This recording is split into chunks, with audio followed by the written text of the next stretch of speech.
4. Los procesos de innovación. El modelo peruano de innovación. Logros de la reforma. La descripción precedente de la reforma educacional peruana da la impresión general de que esta puede ser una de las reformas educacionales más complejas que se ha emprendido en un periodo tan corto de tiempo. Se puede percibir en ella la determinación de encontrar un medio de acelerar el ritmo del cambio educacional y social, más allá de los límites que, normalmente, se piensa que son posibles.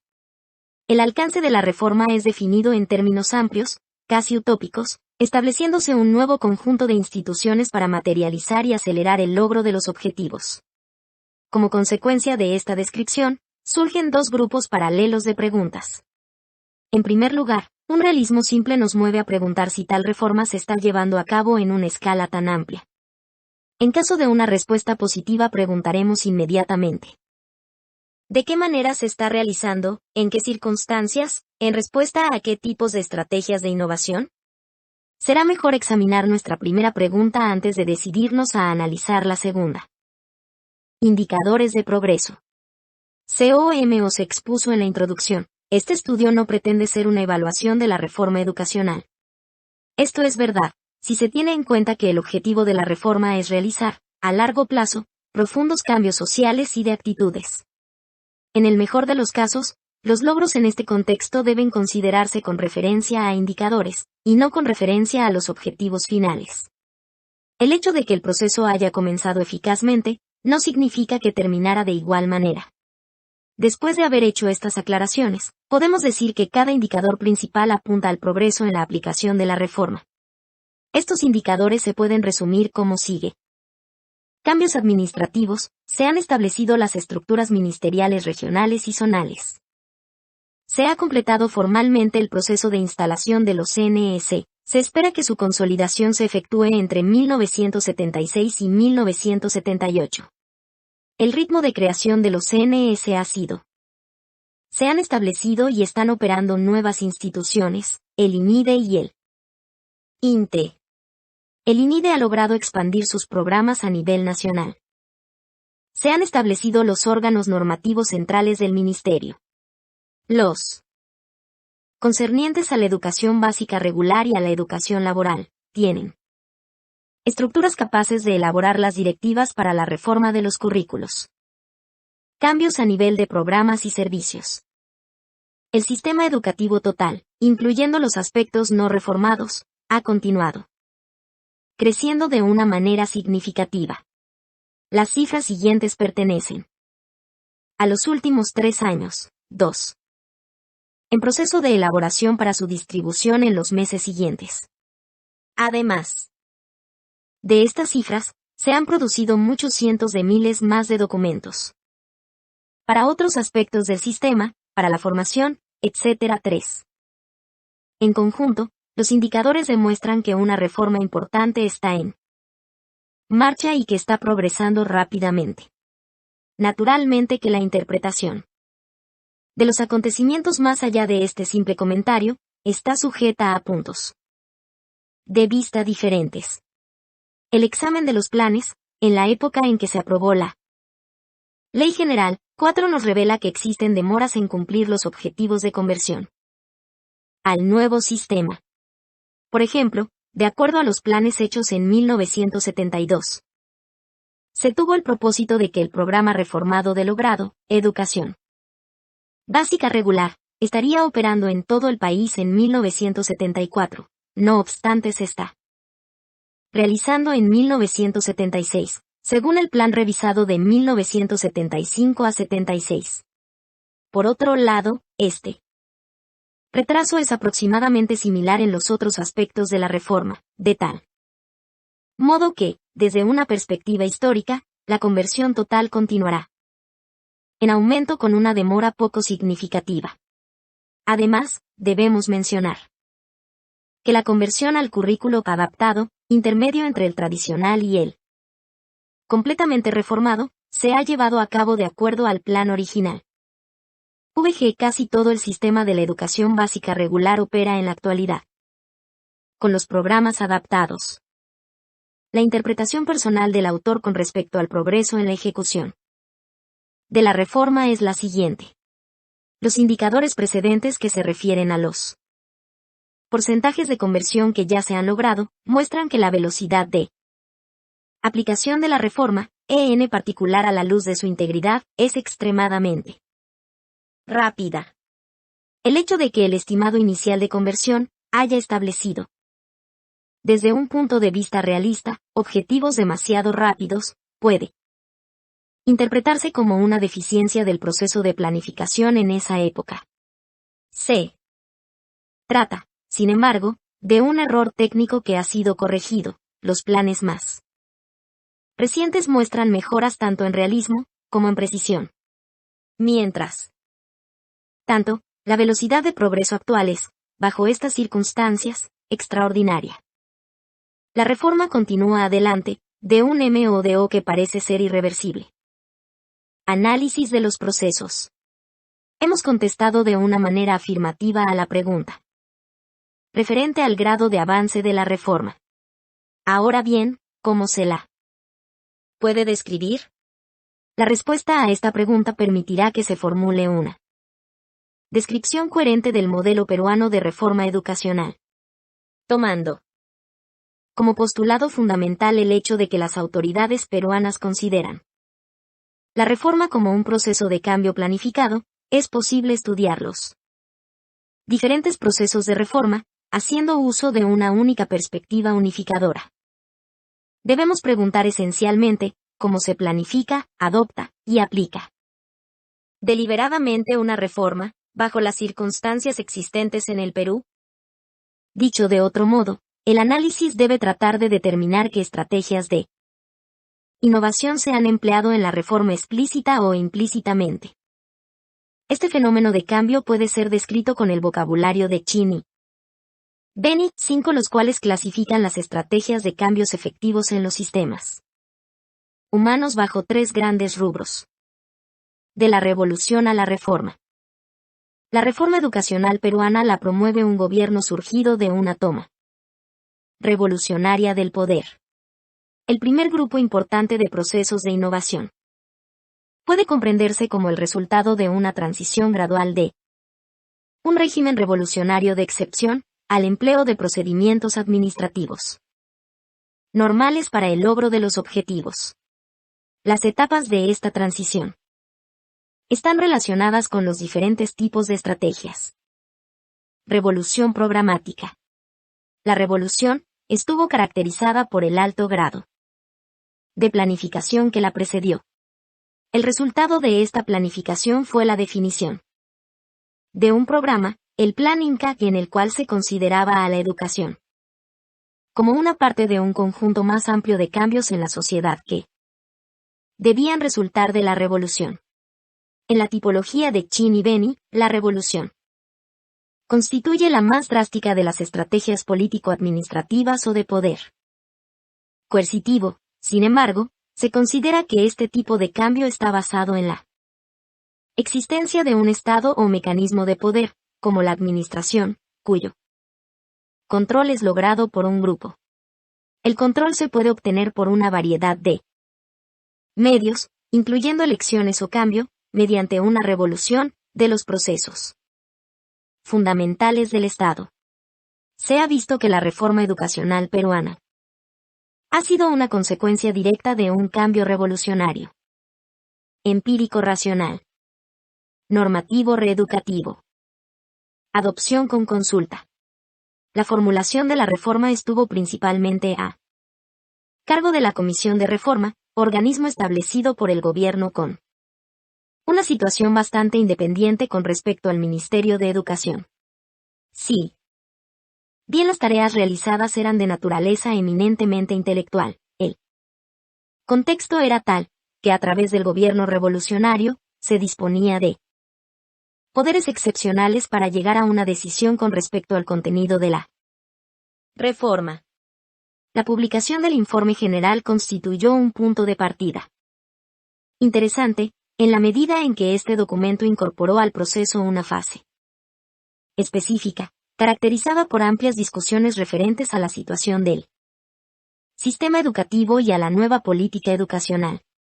De esta manera se obtuvieron reacciones y opiniones significativas, realizándose modificaciones antes de la decisión de adoptar la ley general. Este proceso de consulta representa un movimiento claro en la dirección de moderar el poder revolucionario, introduciendo una oportunidad para poder escuchar las opiniones opuestas. Debido a que se habían detenido las actividades partidarias del periodo previo a la reforma. La consulta ocurrió aún bajo condiciones de excepción. Reformas de estructura administrativo-legal. La ley general, adoptada bajo un régimen de excepción, proporcionó un marco claro para las acciones subsecuentes. Esto significó que se podían poner en juego un conjunto mucho más amplio de estructuras institucionales, aunque las decisiones requiriesen, finalmente, la aprobación a un nivel superior. Los cambios principales de las instituciones se efectuaron en el periodo que siguió a la adopción de la Ley General. No obstante, como ya se ha mencionado, el reajuste de las medidas disciplinarias en el Ministerio de Educación tuvo lugar inmediatamente después del cambio de régimen, estando también en camino, antes de la adopción de la Ley General, el proceso de descentralización. Las acciones legislativas del periodo siguiente, principalmente entre 1972 a 74, son demasiado voluminosas para documentarlas en este estudio. Ya se han mencionado anteriormente las tendencias generales de acción más importantes. Adopción de una nueva estructura del Ministerio de Educación, creación del INIDE y del INTE, fortalecimiento de las funciones planificadoras, iniciación del proceso de creación de los CNEC y un gran número de medidas de aplicación afines. Por definición, estas acciones constituyeron estrategias administrativo-legales en el momento en que se establecieron las nuevas estructuras institucionales. Sin embargo, se debe entender que esta clasificación se aplica solamente a su creación y no a sus actividades subsecuentes, pues tenían el propósito de operar de modos completamente diferentes de los administrativo-legales. La transición a los procedimientos normales, a nivel superior de la administración, puede considerarse que estuvo terminada cuando se adoptaron las diferentes leyes orgánicas y se reasignó al personal pertinente. Recapacitación o concientización política. Una de las características más interesantes del desarrollo del modelo peruano es el trabajo encomendado a los entrenadores, con objeto de popularizar la reforma a nivel de las bases. Los cambios en su trabajo, ocurridos en un periodo corto de tiempo, reflejan con precisión el cambio de la actividad revolucionaria a la reformista. Los entrenadores comenzaron como un grupo pequeño de personas cuya tarea era la de explicar en todo el país el informe general, en reuniones con los docentes. En ese tiempo, el informe general no era aún una ley, solamente un plan y su contenido implicaba una ruptura radical de las estructuras y metodologías educativas existentes. Por lo tanto, se esperaba resistencia, sobre todo, porque el informe se había preparado sin la participación directa de las organizaciones gremiales de docentes que habían constituido previamente una fuerza política importante. La recapacitación fue una respuesta evidente a esta situación. Los entrenadores adoptaron el enfoque y los planteamientos del informe general, utilizando el proceso de recapacitación como medio para desarrollar conciencia de los defectos del sistema anterior. En suma, los entrenadores estimulaban críticas hacia la administración previa, las escuelas y todo lo que éstas representaban.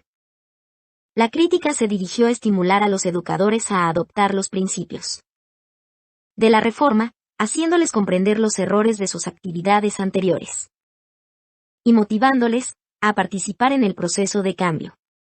En otras palabras, esto es lo que llamaríamos adopción a nivel individual, el equivalente de lo que ocurrió a nivel institucional, al adoptarse la Ley General. se realizó en un contexto que preservaba la atmósfera de la revolución, pero por medios que, en la tipología de estrategias de innovación, solo se pueden clasificar como normativo. Reeducativos. La promulgación de la Ley General cambió drásticamente el contexto en el cual trabajaban los entrenadores, mientras que la administración y las escuelas previamente habían sido objeto de ataques y críticas, por las razones expuestas. En el informe general, estas instituciones se convertían ahora en los instrumentos de la reforma. Tanto más avanzara la reforma, tanto más sería difícil distinguir en el sistema actual los vestigios del antiguo sistema, de este MODO, las críticas podían ser dirigidas hacia la reforma misma. Esto era cierto, puesto que los entrenadores constituían un grupo relativamente pequeño, administrado sobre la base de vínculos directos, a través del INIDE, con las autoridades centrales. Evidentemente, si debía continuar el proceso crítico, tendría que darse dentro del sistema y no desde el exterior. El primer paso para la rectificación de esta anomalía estuvo constituido por la asignación de los entrenadores a las oficinas zonales del Ministerio, VG colocarlos bajo control de la estructura administrativa regular, continuando el contenido de su trabajo, coordinado por el INIDE. Mientras tanto, el curso de los otros acontecimientos estaba creando una situación en la cual tendrían lugar otros cambios lógicos. La introducción de las reformas curriculares y administrativas. En los CNS crearon un nivel muy alto de solicitudes de asistencia para el proceso de enseñanza, por parte de los docentes, y un mayor grado de aceptación de la reforma, que redundó en una reducción del papel crítico.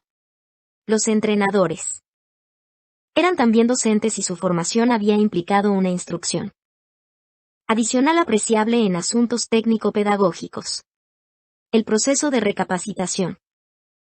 Asimismo, había incluido una instrucción técnica importante, que era considerada necesaria para la aplicación de la reforma.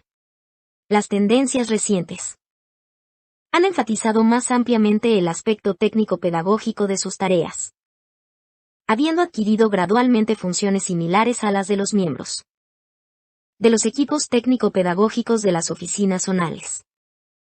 Debe mencionarse un cambio final en el sistema de recapacitación. La rápida expansión de la reforma crea dos tipos de demandas de asistencia técnica. La primera corresponde a la instalación, es decir, al periodo en el que se introduce el nuevo currículo. La segunda, después de la aplicación inicial del currículo, corresponde a la ayuda a largo plazo al sector reformado.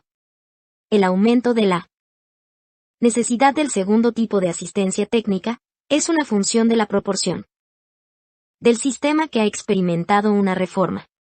Es así que, al principio, la instalación y la adopción constituyeron el problema principal. En la actualidad, la necesidad de una asistencia continua va en aumento, en la medida en que más y más escuelas y grados se introducen en el sistema reformado. Finalmente, en un futuro previsible la reforma estará completamente instalada y solamente necesitará una asistencia continua. En la situación actual, la demanda de esta asistencia ha aventajado sin duda a la de la capacitación inicial, al menos con respecto al número total de los docentes. Debido a que limitaciones en los recursos imponen una mayor eficiencia, está aplicándose un nuevo patrón de recapacitación. En vez de periodos prolongados de instrucción de más de 5 meses, se realiza principalmente mediante cursillos distribuidos en un periodo de 2 años. De esta manera, no se separa a los docentes de sus clases durante largos periodos, evitando reemplazarlos. La asistencia que se proporciona en el tiempo comprendido entre cursillo y cursillo, se combina gradualmente con el apoyo permanente proveniente de los CNS. Se ha acuñado el término recapacitación permanente para describir esta nueva filosofía. 6. Hemos revisado detalladamente los cambios en el proceso de recapacitación, con el fin de ilustrar cómo se puede aplicar, en múltiples formas, una estrategia individual, en respuesta a circunstancias de cambio. Participación institucionalizada. La creación de los CNS y su rápida expansión en el país han proporcionado el marco para poder realizar otras estrategias de cambio. Está basada en la idea de participación local en la toma de decisiones y en la solución de problemas. En el ámbito peruano, la participación en los CNS tiene características interesantes que la distinguen de muchos otros modelos de participación. Los consejos educativos comunales están compuestos de manera que exista un equilibrio de diversos intereses: educadores, padres de familia, otras organizaciones comunitarias. El grado de participación en la toma de decisiones actualmente está restringido, por cuanto los CNS no controlan aún sus propios presupuestos. Sin embargo, dada la escasez general de recursos en cada escuela, esta falta de control no es muy importante y se la puede equilibrar, en el grado en que los mecanismos de participación generen nuevos recursos dentro de la comunidad. 62.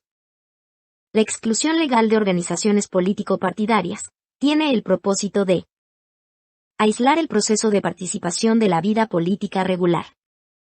Se consideran como parte del proceso de participación las investigaciones realizadas por los docentes durante la elaboración del diagnóstico situacional en áreas donde existe un gran número de personas que hablan las lenguas aborígenes. La nueva política de educación bilingüe agrega un contenido cultural completamente diferente al proceso de participación. En conjunto, estos factores constituyen un modelo único de participación. Los datos disponibles actualmente son insuficientes para permitir una evaluación de los procesos internos de innovación en los CNS. Ahora que el modelo se está aplicando en un sistema educativo total, todo lo que podemos afirmar es que las operaciones actuales variarán considerablemente, como por ejemplo, las efectuadas en la ciudad capital y las de un remoto distrito, cuyos habitantes son indígenas en su mayoría. La filosofía de operación fundamental aparece como perteneciente al dominio normativo reeducativo, en el cual los participantes deben colaborar conjuntamente en la solución de problemas, con estructuras de apoyo, provenientes de los niveles superiores del sistema, que proporcionen asistencia sobre asuntos técnicos. La creación y operación de los CNS constituye una de las áreas más fértiles de investigación del proceso de innovación. El énfasis en las actividades científicas de los docentes sugiere que, además de los cambios de actitudes que derivan de la interacción con otras personas, el proceso de participación en los CNS tiene el propósito de tener una inclinación fuertemente racional, encontrándose, de esta manera, en una posición intermedia entre las estrategias de innovación normativo-reeducativas y empírico racionales. Aplicación planificada de la reforma. Todos los elementos del proceso descrito anteriormente, se los puede vincular a la transición de la revolución a la reforma institucionalizada. En lo que respecta al sistema de la educación básica, el modelo peruano evidentemente procura canalizar los procesos de cambio a través del sistema normal del funcionamiento administrativo e institucional, cuando los objetivos revolucionarios han requerido medidas excepcionales para su ejecución, se han realizado esfuerzos para incorporar los medios al marco institucional, de aquí la importancia del desarrollo de la infraestructura. En el fondo, todo el conjunto de los cambios de infraestructura tiene la finalidad de estimular los propósitos de innovación que pertenecen a la categoría empírico-racional. Este enfoque se basa en la premisa de que los objetivos y el marco de la reforma, una vez definidos mediante procedimientos político-administrativos, son fijos, al menos a nivel general. Aplicación planificada y en fases. Todo el proceso de la reforma se postula sobre la idea de que la planificación, en vez de la improvisación, es la clave para una ejecución efectiva. Esta planificación se ha realizado en dos contextos: aplicación de la reforma y operaciones actuales. La aplicación de la reforma se ha llevado a cabo en tres fases. Iniciación y adaptación. En un pequeño número de lugares se somete a prueba una innovación, como por ejemplo, el nuevo currículo para un grado. Dado. Se aíslan y superan los problemas, y se realizan adaptaciones de la innovación. 2. Expansión y adaptación. Se hace uso de la innovación en un número relativamente amplio de lugares, teniendo en cuenta las lecciones aprendidas.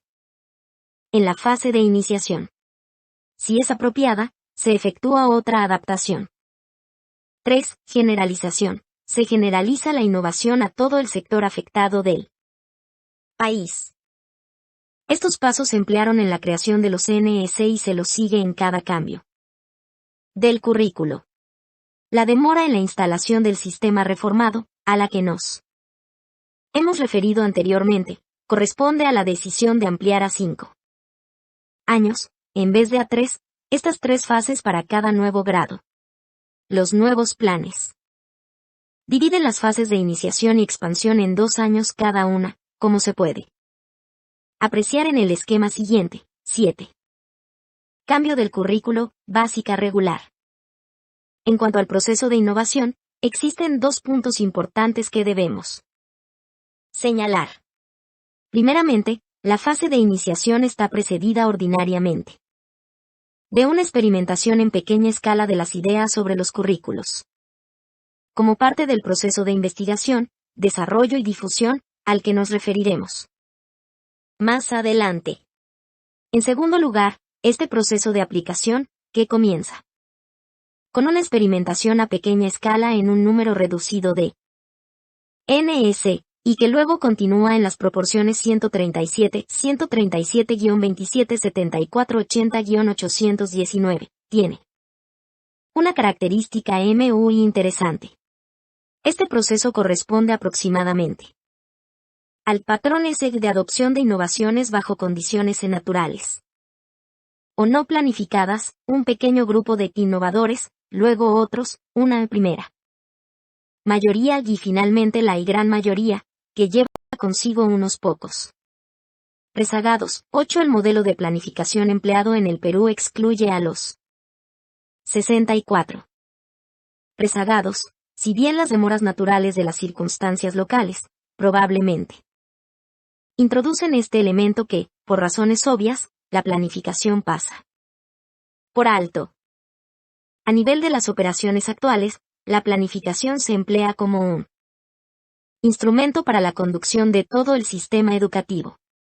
En la actualidad, las características del proceso de planificación son las siguientes. El marco de planificación es intersectorial.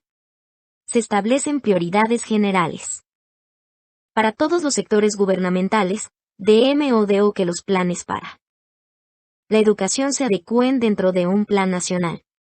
Mientras que el gobierno revolucionario promulgó la Ley General y empezó su ejecución dentro ya un marco de una planificación de 5 años, 1971 a 75, el proceso se realiza ahora conforme a un plan a plazo medio de 4 años, 1975 a 78, dividido en etapas de 2 años. 2. En el sector educación, el plan toma en cuenta la programación de la reforma y considera menos las fases de iniciación, expansión y generalización. Ahora conforme a un plan a plazo medio de 4 años, 1975 a 78, dividido. Descritas anteriormente.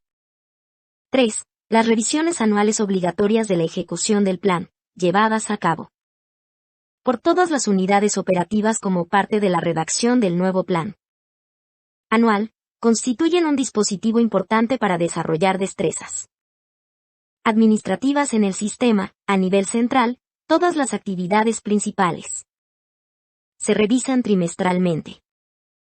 4. El sistema de planificación, debido al volumen y a la creciente exactitud de los datos sobre la ejecución de la etapa 3, aparentemente se ha convertido en un medio importante para controlar la aplicación de la reforma 9.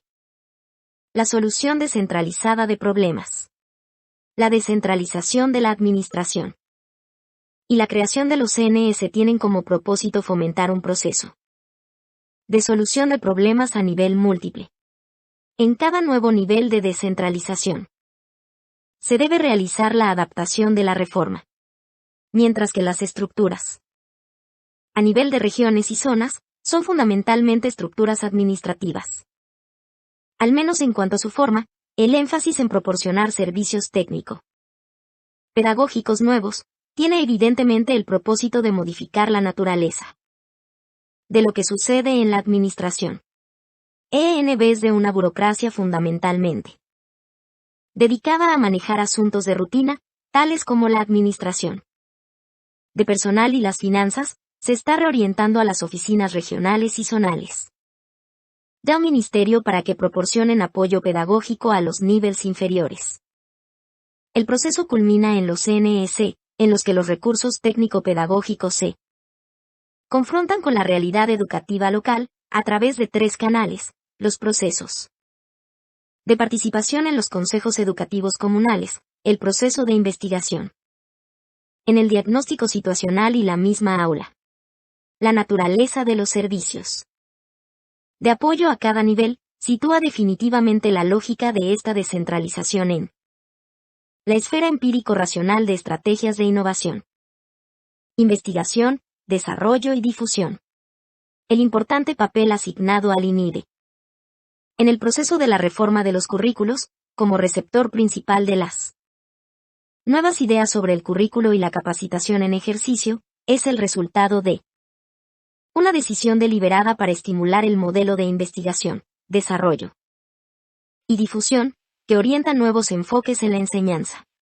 La estrategia regionalizada para la investigación descriptiva y el énfasis dado a la capacitación en ejercicio, para los especialistas técnico-pedagógicos de las oficinas regionales y zonales, complementan la solución descentralizada de problemas. Otra vez, la estrategia es fundamentalmente empírico-racional, los elementos provenientes de la participación local en los CNS y las actividades de los entrenadores, añaden una dimensión normativo-reeducativa consistente con la atmósfera revolucionaria generada por la reforma. Obstáculos a los procesos de cambio. A estas alturas, podemos revisar los problemas que confrontan esta serie de procesos. O existen datos sistemáticos disponibles, como base para determinar el impacto de los obstáculos en la reforma. En realidad es demasiado prematuro para que tenga lugar una evaluación. Por ahora, simplemente señalaremos los principales problemas estructurales que existen, procediendo de lo general a lo particular. Y, debido a que la reforma educacional depende de cambios en otras partes del sistema social, las demoras existentes en aquellas contribuirán a retardar la reforma. De igual manera, cualquier dificultad importante que pueda afectar la operación general de la administración gubernamental tendría efectos adversos.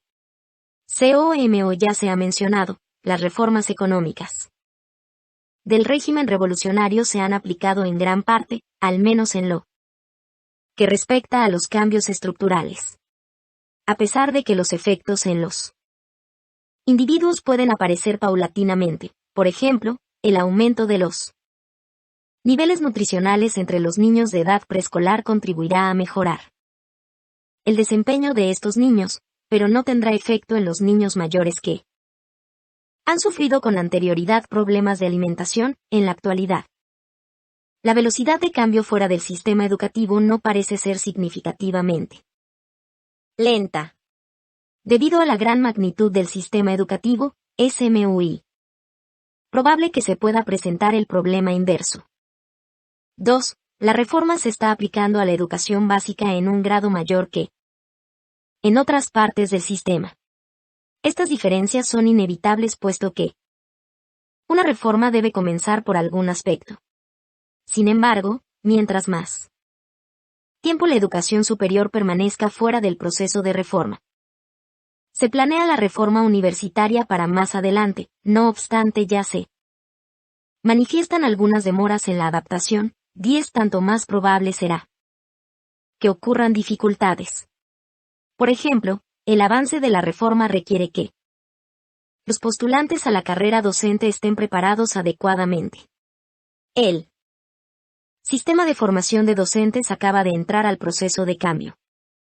Si ocurrieran demoras, estas serían graves.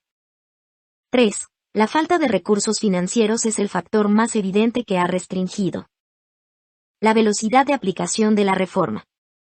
Entre 1971 y 1974, el último año del que se disponen cifras, los gastos del sector educación se elevaron del 20,5 al 23,1%. Este hecho refleja las prioridades gubernamentales para la ejecución de la reforma.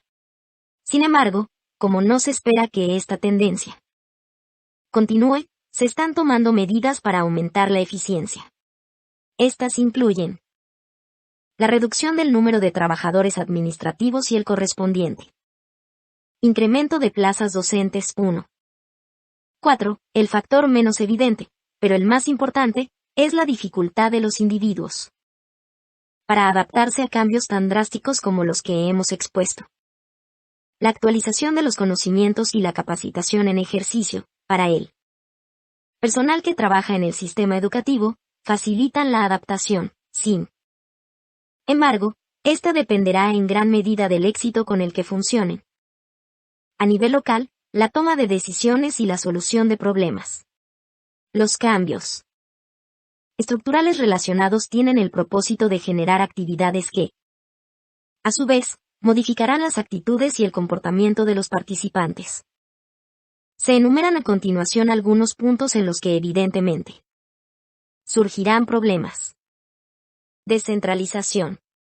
O existe una tradición nacional de administración descentralizada de los servicios públicos, en vista de que los conocimientos administrativos solo se adquieren lentamente mediante la efectiva toma de decisiones.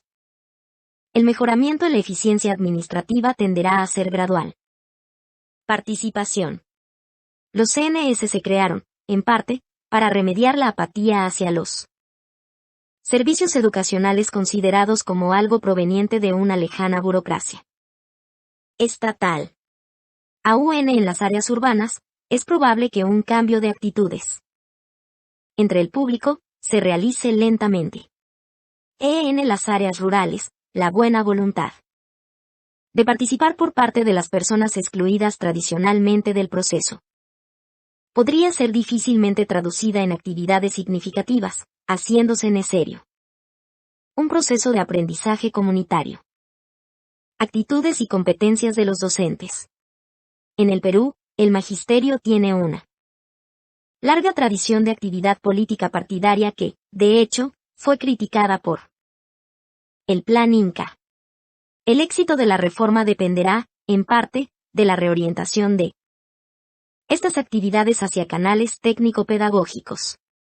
Por otro lado, si los docentes no respondieran a los fines políticos de la reforma, en lo concerniente al aspecto social, esta actitud también comprometería el resultado del proceso. Es por eso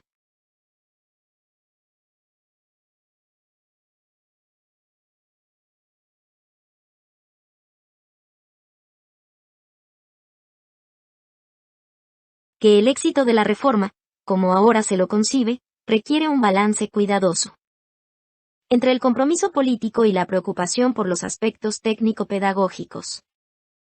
Por último, la reforma drástica del currículo desde luego presenta problemas importantes. Por ejemplo, ningún país que haya introducido la matemática moderna ha escapado al problema de los docentes que con hábitos de enseñanza ya establecidos, tienen una enorme dificultad para dominar el contenido del nuevo currículo.